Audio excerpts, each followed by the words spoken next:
Hey guys, welcome to my YouTube channel English Jam. So guys, आज हम पढ़ने जा रहे हैं विलियम ब्लेक की poem the chimney sweeper. So इस पोएम में टोटल 24 लाइन्स हैं एंड 6 स्टैंजास हैं। और इस पोएम में जो चिमनी स्वाइपर है वो एक स्मॉल बॉय है। सो गाइस, फर्स्ट स्टैंजा हम स्टार्ट करते हैं। When my mother died, I was very young, and my father sold me while yet my tongue couldn't scarcely cry, weep, weep, weep. So your chimney I sweep, and in a suit I sleep. So आपको guys पता ही ये जो chimney स्वाइपर है वो एक small boy है। वो अपनी लाइफ का डिस्क्रिप्शन दे रहा है कि उसकी लाइफ में उसने क्या क्या सहा एज अ चिमनी स्वाइपर। वो बताता है कि जब वो छोटा था तभी उसकी मदर की डेथ हो गई थी और उसके फादर ने उसे एक मास्टर स्वाइपर को बेच दिया था। मास्टर स्वाइपर का मीन्स ये है जो अपने घरों की चिमनी साफ करवाया करते थे, उन्हीं को मास्टर स्वाइपर बोलते हैं। जो लिटिल बॉय है वो ये भी बताता है जब वो बहुत छोटा था तब उसके फादर उसे मास्टर स्वाइपर के पास बेच देते हैं। और इवन वो इतना छोटा था कि वो वर्ड स्वाइप को प्रोनाउंस करता था वीप वर्ड, रो रो के। तो आप सोच सकते हैं कि वो बच्चा कितना ही छोटा होगा। सिर्फ ओनली मनी के लिए उसके फादर ने उसे एक मास्टर स्वाइपर को बेच दिया। जब वो एक टेंडर एज पे था तो वो चिमनी स्वाइप करता था। जब वो रात में जब सोने के लिए जाता था तो उसकी बॉडी पूरी सूट से कवर होती थी।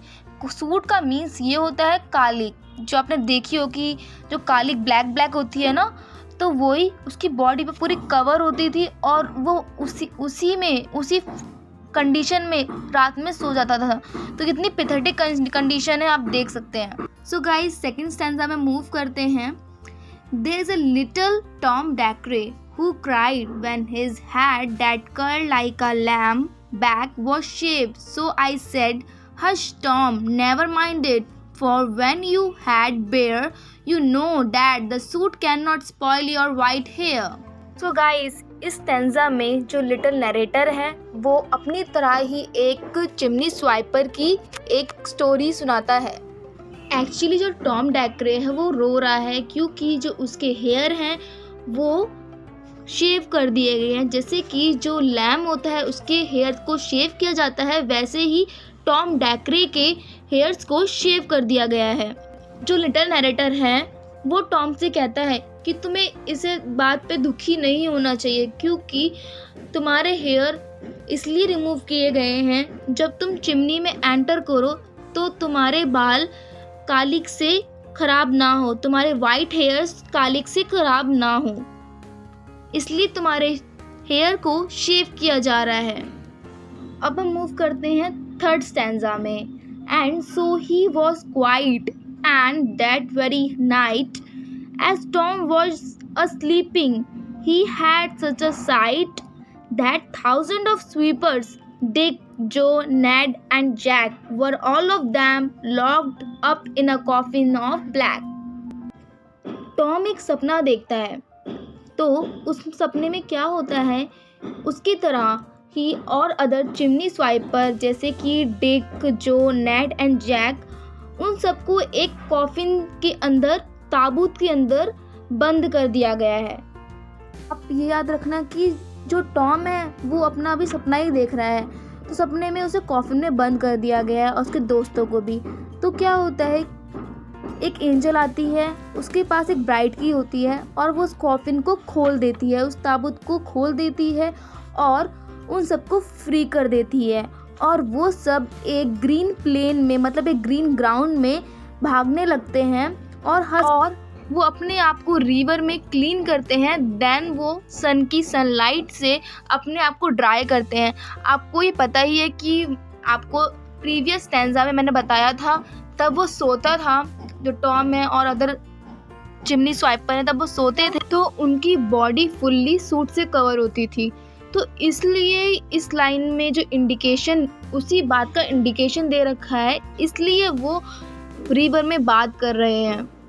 सो गाइज, अगर एग्जाम में ऐसा क्वेश्चन आ जाए तो आप दोनों को कंपेयर कर सकते हैं कि वो ऐसा क्यों कर रहे हैं, ग्रीन प्लेन में क्यों भाग रहे हैं, ये सब क्यों कर रहे हैं। तो आप इस तरह से दोनों चीज़ को कंपेयर कर सकते हैं।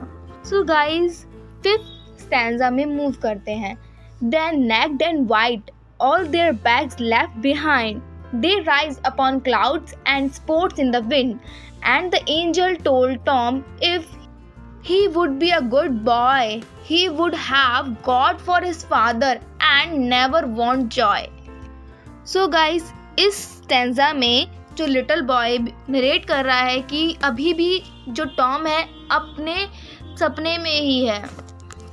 देन लिटिल नरेटर ये बताता है कि जो टॉम है और अदर चिमनी स्वाइपर्स हैं वो सब नेक्ड एंड वाइट हैं और उन्होंने अपना सूट से भरा हुआ, मतलब कालिक से भरा हुआ बैग फेंक दिया है और वो क्लाउड के ऊपर राइड कर रहे हैं और विंड के साथ खेल रहे हैं। सो गाइज, इस स्टैंजा के सेकेंड लाइन में मेटाफर फिगर ऑफ स्पीच का यूज़ किया गया है। मेटाफर फिगर ऑफ स्पीच में क्या होता है, जब हम दो चीज़ों को कंपेयर करते हैं बिना एज और लाइक के। जैसे कि सिमिली में एज और लाइक का यूज़ होता है, वो भी कंपैरिजन ही होता है, बट मेटाफर में एज और लाइक का यूज़ नहीं होता। देन क्या होता है, जो टॉम है उसके सपने में एंजल आती है और उससे बोलती है कि अगर तुम एक अच्छे लड़के बनोगे तो तुम्हारे फादर गॉड होंगे और तुम्हारी लाइफ में कभी भी खुशियों की कमी नहीं होगी। देन हम मूव करते हैं stanza number 6। And so Tom awake and we rose in the dark and got with your bags and your brushes to work. Though the morning was cold, Tom was happy and warm. So if all do their duty, they not need fear harm. So guys, इस stanza में जो little narrator है वो हमें बताते हैं कि जो टॉम अपने सपने से उठ चुका है और उसको फिर से वही रियलिटी को फेस करना पड़ा जो उसकी रियलिटी अपने ड्रीम से पहले थी। जो जैसा वो पहले एज अ चिमनी स्वीपर काम करता था, बट उसके ड्रीम में उसको फ्रीडम मिल गया था, बट ऐसा नहीं है, फिर से उसको वही रियलिटी को फेस करना पड़ा। अब वो क्या करता है, अपना बैग लेता है एंड ब्रशेस लेता है। जैसे कि वो काम करने के लिए एज अ चिमनी स्वीपर वो काम करता है, तो वो अपना बैग उठाता है जिसमें वो सूट भरता है, सूट मीन्स कालिक भरता है, एंड ब्रशेस, कालिक को साफ करने के लिए ब्रशेस लेता है। और वो जो मॉर्निंग होती है वो बहुत ठंडी होती है और जो Tom happy and warm feel कर रहा है और वो अपनी ड्यूटी पे, जैसे कि वो एज अ चिमनी स्वाइपर डेली काम पे जाता है, वो फिर से अपने काम पे निकल गया है। और इसी तरह इस पोएम का एंड होता है। और इस पोएम का मोरल ये है, अगर हम अपनी ड्यूटी करेंगे तो हमें फेयर और हार्म की कोई भी ज़रूरत नहीं है। सो गाइज, आपको मेरी वीडियो पसंद आई हो तो लाइक, शेयर एंड सब्सक्राइब करना ना भूलें। ऐसी और वीडियोस के लिए मेरे चैनल को सब्सक्राइब करें और मुझे कमेंट बॉक्स में बता दीजिए कि मैं नेक्स्ट वीडियो किस नोवेल पर बनाऊं।